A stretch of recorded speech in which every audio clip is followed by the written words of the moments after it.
What can take a 7-time world champion to lose faith in itself and in your team? What he said after the Canada GP is a brutal radiography of a season that could mark his sunset. Montreal, an iconic circuit where the legends have left their mark, witnessed a scene that few hope to see in 2025.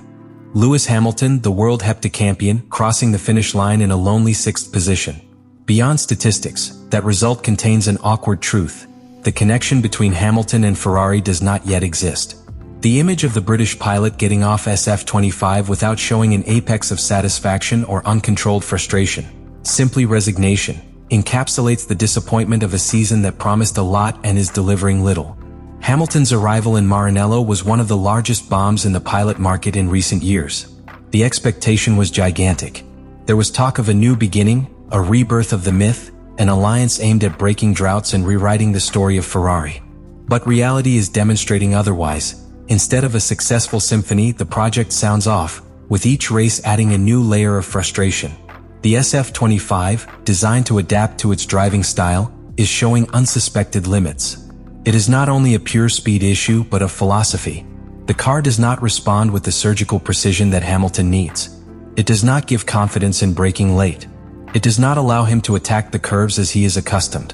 And when a pilot of his caliber cannot trust his tool, the performance collapses.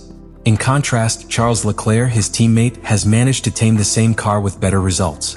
Monegasco already accumulates 3 podiums and seems to be comfortable within a structure that, at times, still seems strange to Hamilton. This internal difference is not less. In a team like Ferrari, where internal policy and symbolism weigh as much as the speed, the fact that the new signing is behind a house pilot generates extra pressure.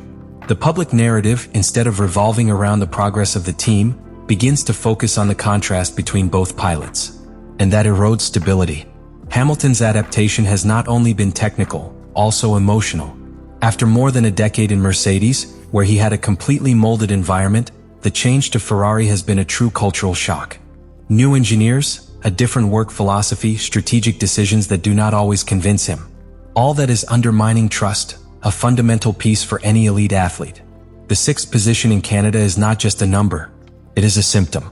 It is the visible consequence of a deep disconnection between what Hamilton wants to do and what the car allows you to execute. In the universe of Formula One, a pilot's statements are usually measures, strategic, almost always leaked by prudence. Even more so if it is someone like Lewis Hamilton, known for years for his motivational discourse, his resilient optimism, and his ability to convert adversity into a heroic narrative. However, what happened on the weekend of the Canada 2025 Grand Prix was different. Very different.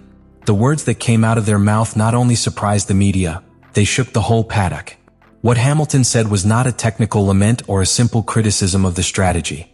It was a public confession of frustration, an emotional surrender that crudely exposed the abyss between what he expected to find in Ferrari and what he is really living. The first sign of this turn took place on Saturday, during the classification. There, Hamilton did not hide his skepticism. With an improper coldness of his usual tone, he dropped a phrase that sounded like a verdict. "We did the best we could with the configuration, but I don't think the car goes much faster." Those words, apparently harmless, enclose a bomb. They are saying, in essence, that the technical limit of the SF25 has been reached and that there is no room for miracles.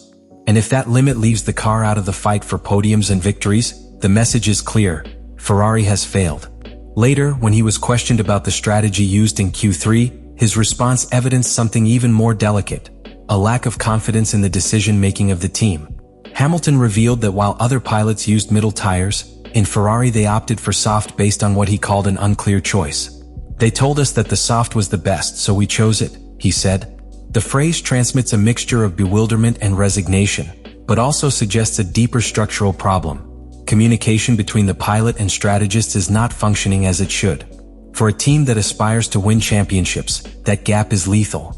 However, what finished marking the tone of this weekend was the analogy that Hamilton used to describe his relationship with the car. "This car is like someone who can't dance. It has no rhythm. It's like trying to give rhythm to someone who doesn't have it." In less than 20 words, the British pilot transformed a technical problem into an existential diagnosis. SF25 is not simply a difficult car. He is a partner unable to connect with his driver. And the most alarming thing is that disconnection does not seem transient. Hamilton said it bluntly: "I don't know if I will ever put myself in tune with him this season." That phrase, said with a disturbing serenity, is one of the hardest he has pronounced in his career. It is equivalent to saying that, for more adjustments that are made, for more technical evolution that is tried, there is something essentially broken in that relationship between pilot and car. It is not just a matter of adjustments. It is a matter of trust, of feeling, of chemistry.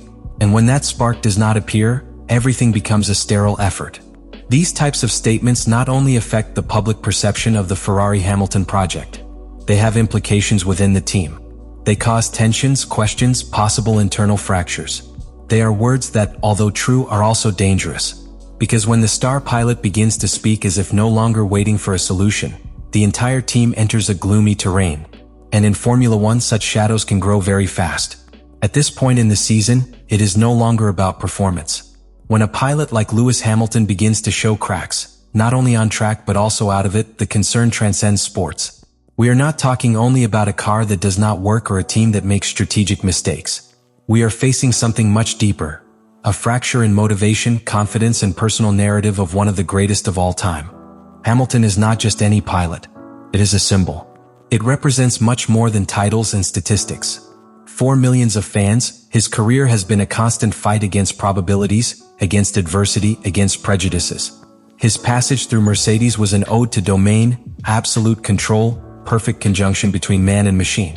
And now, suddenly, that story has stopped. What is perceived at this stage with Ferrari is an uncomfortable, almost tragic pause. An attempt to reinvention that, for the moment, seems to be pushing more towards the emotional exhaustion than towards glory. The words he left in Canada not only reflect frustration, they show a loss of direction. The phrase, "I don't know if I will ever put myself in tune with this car," has a devastating weight. Not only because he admits a technical disconnection, but because he opens the door to an unprecedented scenario in his career: not having control. Hamilton has historically been a pilot who dominates his surroundings, who demands changes, who leads from cockpit. But now, at times, it looks like a passenger within a structure that does not understand, or worse, that he cannot give him what he needs. This lack of tune is particularly lethal because it occurs in the natural sunset of your career. It is not the same to face these difficulties with 28 years as with 40. The margin to adapt is less, the time to redirect the project is reduced, and tolerance to failure is shortened. Each race without podium becomes a more difficult emotional load. And meanwhile, the public narrative begins to slide uncomfortable questions. Did you make an error when leaving Mercedes? Will it be remembered for this failure more than your successes? Is this the beginning of the end? In this context, any demotivation gesture is amplified. And what we saw in Canada was much more than a bad result. It was a different body language. It was a prolonged silence in the interviews. It was the look of someone who begins to wonder if the trip still makes sense. Because when a competitor like Hamilton suggests doubts about his own performance, about his ability to adapt, about the viability of the project, he is not issuing a technical complaint. It is sending an emotional signal. Ferrari, meanwhile, is also exposed. Because it is not only about designing a fast car, but about building an atmosphere where your main figure can perform at the maximum. If Hamilton does not find that emotional space, if he does not feel that the team accompanies him, protects him and supports him, then the tenths that win on track will not matter. The damage will be done. This could be a break point, a moment where the speech changes, where the story of redemption becomes a survival. And if this is the tone with which the season begins, what awaits us in the next races? A historical comeback, or an advanced farewell? Formula One, like life itself, does not expect anyone, not even his legends. When one stops to think about what Lewis Hamilton represents, it is easy to get caught in the figures. 7 world titles, more than 100 poles, more than 100 wins, records that have redefined the roof of what a pilot can do in Formula One modern. But if we scratch beyond statistics, we find a deeply complex human being. A man who has built his career not only with talent, but with a will to steal and a clear vision of what he wanted to leave as a legacy. Not only inside the track but also outside it. And that is precisely what makes this moment of his career so disturbing. Because for the first time in many years, Hamilton is vulnerable. Not vulnerable by a punctual error, nor by a bad streak of results, but for an existential disagreement with the sport that has defined his life. His words after the Canada GP were not simply hard. They were personal, transparent, uncomfortable. They were the type of statements that are born of exhaustion, of the accumulated weight of unfulfilled expectations and the feeling that perhaps time is no longer on its side. Seeing a champion like him face this type of internal questions is a reminder that there is no Superman behind the helmet. There is a person with doubts, with frustrations, with limits. Someone who, like anyone, needs to feel that his effort makes sense. The question now is not whether Hamilton can win again. It is if you can recover the joy of competing.